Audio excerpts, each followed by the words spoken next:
Assalamu alaikum wa rahmatullahi wa barakatuh. To some of you and peace out to the rest of you. Hit the share button because the message is more important than the messenger.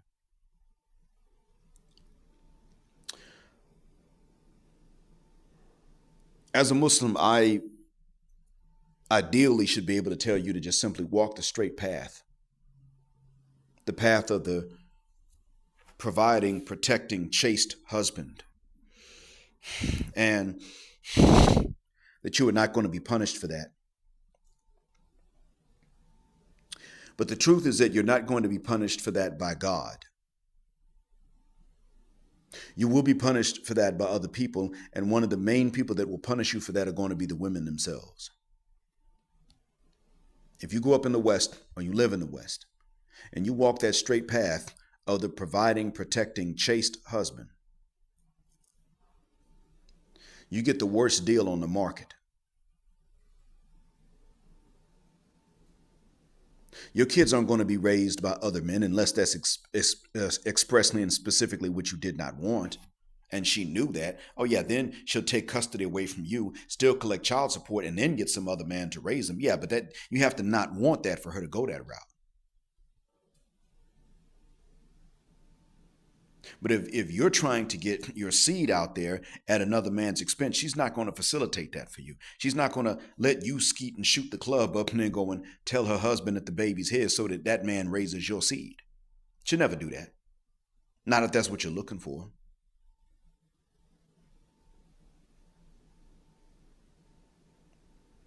See, I don't sit up here and tell you that you have to have the red pill in order to be a good Muslim. I don't tell you that. I'm telling you, I'm not saying that Islam needs the red pill.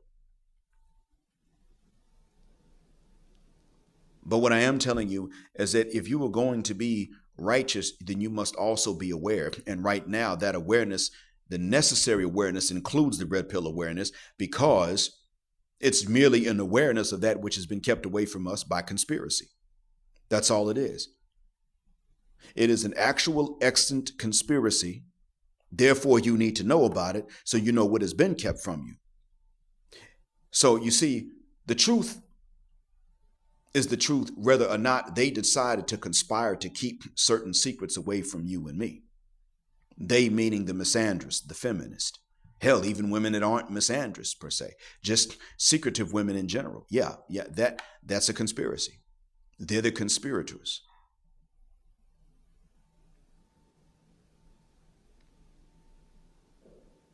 That's who they are. That's what they are. So if they're going to conspire behind that pink wall of silence or that pink wall of secrecy, shout out to Joey Staley again. The truth is still the truth. And if they don't do it, the truth is still the truth. But they've decided to make one of the truths their conspiracy by conspiring. So you need to be aware of it. If they didn't have the conspiracy, you wouldn't have to worry about being aware of it. And there wouldn't be a need for a red pill awareness. But it's like medicine. It's like a doctor knowing how to practice medicine, even though he's a Muslim. Does that make him less of a Muslim because he went and studied medicine? No. It's the same thing with this. It might help him properly use that knowledge, would help him to be a better Muslim. It's the same thing with this. It's just knowledge. It's awareness. The red pill is not a religion per se. Not for us, not for me, not for the Muslims, not for all of the features. But why do you need the awareness of that red pill? Well, because it's really just an awareness of the conspiracy. An awareness of the secrecy that is intentionally maintained from you so that you don't understand and realize that if you do walk that straight path of being the providing, protecting, chaste husband, you get the worst deal because you get less box. You do more work, you do more providing, you do more protecting. You get less of the rights and more of the responsibilities, and the side ninja is collecting your rights in exchange. And the wife doing this doesn't feel no ways about it. And the Western Muslim woman is going to be exactly the same. She's not going to feel no two ways about it when she finally decides to cheat. And she may feel the temptation and feel bad about it, but when she finally decides to cheat, she has already justified the cheating in her mind. It's your fault. because of what you don't know about women and how to dazzle them and all of this. It's your fault. Blame yourself. Don't blame anybody else but you. You did it by being boring, by being bland, by being mayonnaise, by being the responsible protector provider and being chaste. You made her cheap because you came to her with no experience with other women, even though no woman owes it to you to be your practice dummy. So you see, even when you are Muslim and the path is correct and it is laid out in front of you, you must understand that the middle ground is there. The middle ground exists, but the path that was already beaten in that middle ground has been dug up, planted over, obstructed, torn asunder, and intentionally so. That's why it is that when you have a young Muslim girl that is growing up, her mom and dad are going to teach her about protecting her chastity, which they should. And they're going to teach her about the games that unscrupulous men will play, which they should. But they're going to teach about these things as if all men are going to play these games. All of them. What are they going to tell her brother, though? What are they going to tell their young Muslim son about women? Well, don't even worry about that until you make your first million, because you got to protect and provide. So he needs to memorize the whole Quran. And then he needs to be an ace and a whiz kid in chemistry and biology and math, every difficult class. And then he needs to graduate at the top in high school, and then be a pre-med biology major in undergrad, and then go to med school, and then the 4 years of residency and internship. And let's see here, by that point, by the time he's done with all that studying, he's somewhere in between 26 and 30. And then when he finally makes his first million, then he qualifies to get married, just so that the wife he marries can turn around and use the court system to take away the half that he's going to owe, because she ain't going to sign no prenup to marry him anyway. And he's going to have to be the responsible protector, provider, breadwinner, chaste husband in order to qualify for marriage, just so that she can take half. So all this time, his sister's been gamed up so that she can do this to some other dude. And the woman he marries has been gamed up, but he ain't been gamed up. So now he's just a target, a high earning target. I mean, goddamn. That's why it is that I, with my religion, have to sit up and tell you about something that seems so vulgar at times. Many other Muslims ain't doing this. I don't know how many of them are. You see, one of the most important decisions that you make in life is who you marry.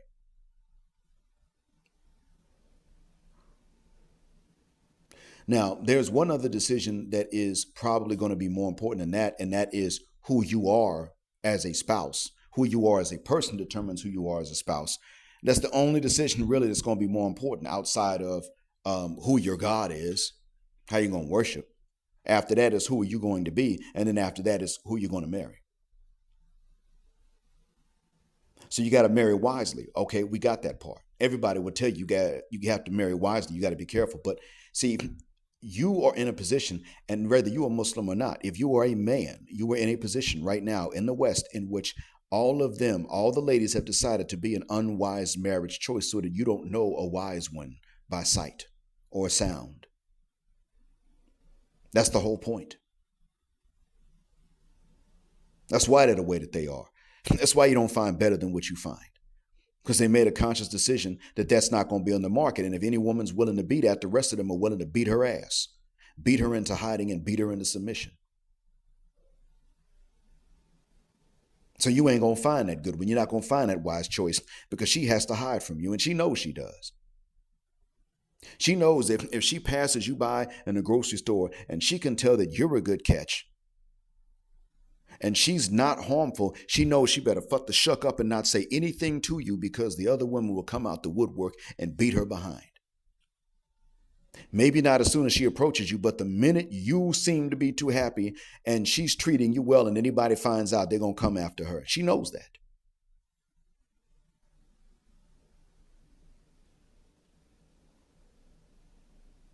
It's all rigged. It's all set up like this. And so people come to me sometimes and they might say, well, you're Muslim. Why are you worried about this jet black? It's because I'm Muslim. And as a Muslim, chastity is important. Marriage is important. And since these things are important because I'm Muslim, I'm not willing to see the traps laid out for the men who walk this path that are not being laid out for the men who walk the other paths too. Not willing to see that. I'm not willing to sit back and see that the worst deal is going to be offered to the men who most responsibly fit the roles of protector and provider and also being chaste. I'm not willing to sit up here and see that the least deserving of this are the first men that are going to be stripped of half in court. Because every woman's insulted if you hold up a prenup and ask them to sign that. You could bring marriage to a halt with two things. And how do we know? Because it's already happened in China.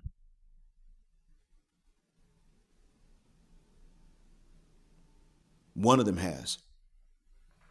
Get rid of alimony except in certain cases, at least make default alimony a thing of the past. And you know what'll happen? The women will say, I want you to sign this prenup. But what does this prenup say? You gonna pay me alimony if it don't work? See, the women will turn around and start asking for prenups that'll benefit them. That's what these ladies will do. The same women now that are offended by prenups will turn around and start asking men to sign prenups that guarantee that she gets alimony if it doesn't work.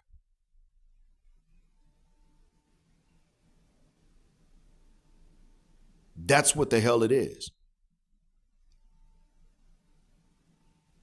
And that's because they view you as being really not just cheap, but of a negative value. So the Muslim who knows this is supposed to tell you about this stuff, not to be silent and say, well, it ain't got nothing to do with me because I'm Muslim. No, it's got everything to do with me because I believe in the righteousness that is enjoined upon us in terms of behavior. That includes sexual behavior.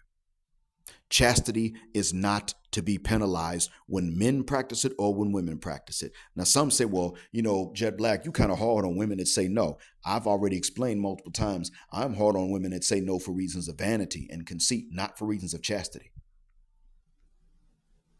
Because it is equally a part of chastity to be, I guess you could say, hypersexual with your spouse as it is to not be sexual with those that are not your spouse. Marital sex is as much a part of chastity as is avoiding fornication and adultery. They missed that memo. That's why they marry the men they don't want to smash, and they smash men they don't want to marry.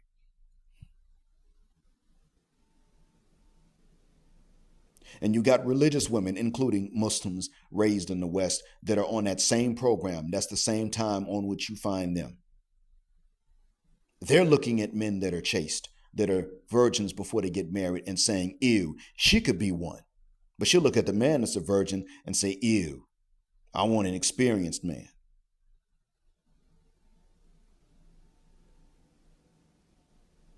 That's how they are.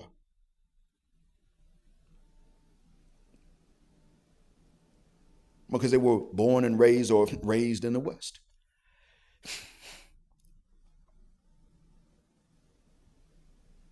I could tell you there are some Muslim women that are raised in the West, and they're actually good women. But you know where you would find them?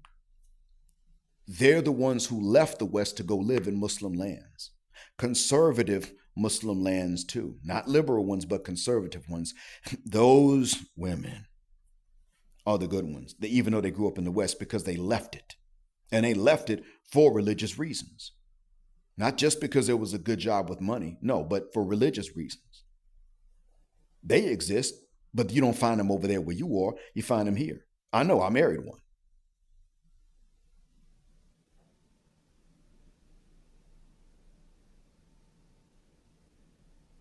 They're here, not there. Most Western Muslim women will tell you they don't want to leave the West. Why is that? Because they want to live where they can get away with making a wrong decision should they ever make that wrong decision. They don't trust themselves to consistently avoid making a wrong decision.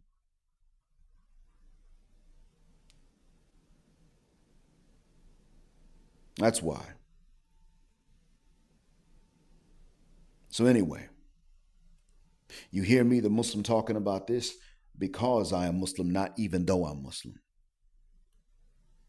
And you got people who call themselves Muslim and they're giving you some really bad advice, like Myron Gaines telling guys that you need to get you need to get a body count of 50. You need to fornicate with 50 women before you marry one. Telling you dumb stuff like that. Now, granted, the Western niches are not worth you being chased for. That's true. But he's sitting up and telling you to turn around and play into a game that's going to stop you from ever being able to get married. Fornicate with 50, you got to rack up a body count of 50. How the hell is that going to work? What ninja's going to get up to 50? The guys who can get a body count of up to 20 are the ones that don't marry. They don't need to marry, and the women don't even ask this of them and don't demand this of them. And the women don't even look at them as providers like that. They don't have to provide. They're breeders. Those are the ones that get body counts of up to 20. You're saying that a man's got to get up here a body count of up to 50 before he qualifies to get married? No, bro. Because a woman that needs you to screw 50 women before her in order for her to stay with you is a hoe. If she's never took a ding-a-ling in her life. If she's a virgin when you marry her, but she couldn't stay with you if you didn't have a body count of up to 50, that bitch is a hoe too. I'm sorry. I shouldn't say it like that, right? No, that hoe was a bitch too. Did you see where I'm going with this? It doesn't matter how you say it. Myron didn't point that part out. He Muslim. He's supposed to know this. He's at least supposed to know that men don't need to get a body count of 50 in order to qualify to marry one. How is he supposed to know? He's Muslim. He didn't tell you that. Now, he said he's Muslim. I've actually heard him say things that nullify his religion. But he said he's Muslim. Since he won't tell you this, I got to tell it to you. Many Muslims are not dealing with the red pill awareness and they're dealing with the gender war, and it's okay. They don't have to. Bilal of the Features does not have to do that. He focuses mostly on the false God and the false religion of white supremacy that exists in the subconscious minds of many Muslims. He's doing the right thing. That's his focus.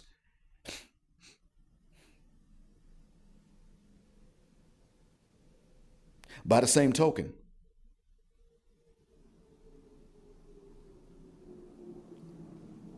you got some others that are dealing with the same thing. LBRY, runaway slave.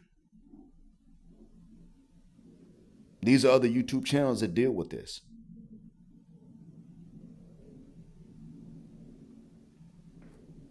But since the gender war is not effectively being dealt with by the Muslims, I'm going to have to go ahead and do this myself. Because I can understand how it is that the middle path, the path of actual chastity, which is marriage, it is in between the extremes of celibacy on one side and lewdness on the other. That middle path has been torn up. The ground exists, but the path is gone. I can see that plain as day, so I need to point out to you again where it is so that we can not only rebeat a middle path, but we can beat it on the right, correct middle ground where that path is currently torn up.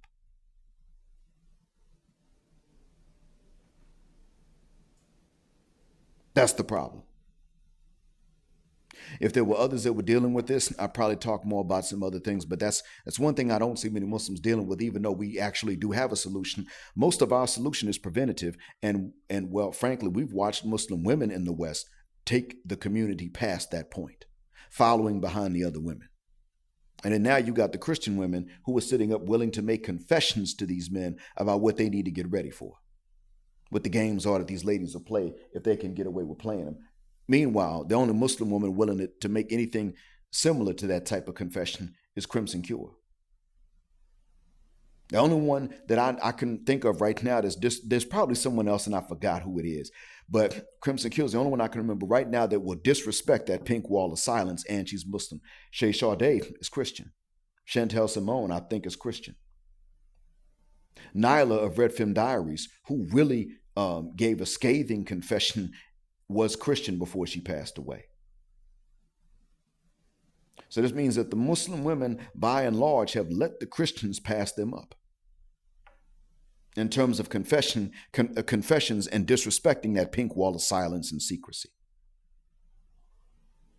That's why I, as a Muslim, am doing what I'm doing. I'm not doing it even though I'm Muslim. I'm not doing this, but I'm Muslim. I'm doing it because I'm Muslim. And I'm watching others not do it. Even though the one part of life that can ruin every other part of life is who you choose to marry, who you choose to love. And yet and still, that is the one part of life about which men who have to build their lives are kept in the dark intentionally. Oh, I mean, people will explain biology to us. STEM fields. But when it comes to this, where you have to choose wisely or else everything else you built will be unbuilt for you and taken away from you, all of a sudden there's secrecy and silence and lies. All this conspiracy, but no honesty. That's why I got to do this. Is why I got to tackle it. And I don't know all of what's behind that wall, but everything I do find out, I'm going to tell you, and I've already done it. More importantly, it takes a Muslim to sit up here and tell the men why there is such a wall in the first mother cuss word place. And that's mostly something that Esther Villar, another non-Muslim woman, has told us. It is so that we do the work and they gain. That's all. They get the gains without the pains.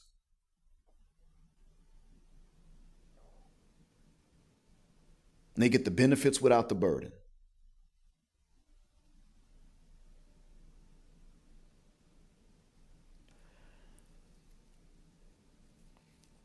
In a nutshell, so that they can become the boss without paying the cost.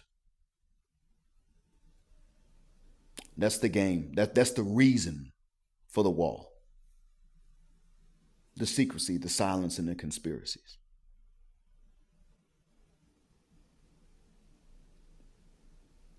And I don't know why, but you just won't find many Muslims willing to tackle this, even though they will tell you that if you were going to do everything else right in your life, but you're going to be unchaste, you will undo everything else you did right. Even though Muslims will tell you that, they won't tell you about the traps that are being laid down for the most chaste men in the West, and sometimes even in traditional environments. So I hope I blew the lid off for you and explained the answer to that question. Why would I, as a Muslim, be dealing with this red pill awareness and gender war and stuff like that? Thank you for listening. As always, Black Heart, Black Mind, Blackout, Assalamu Alaikum, Black Heterosexual, Non-Select Male Power because they don't like it, and Black Patriarchy until extinction or Judgment Day. Thank you for flying with us again here on Jet Black Air, where the phrase jet black is also a verb. Keep jetting black with us till the wings and the wheels fall off. Gender, justice, forever.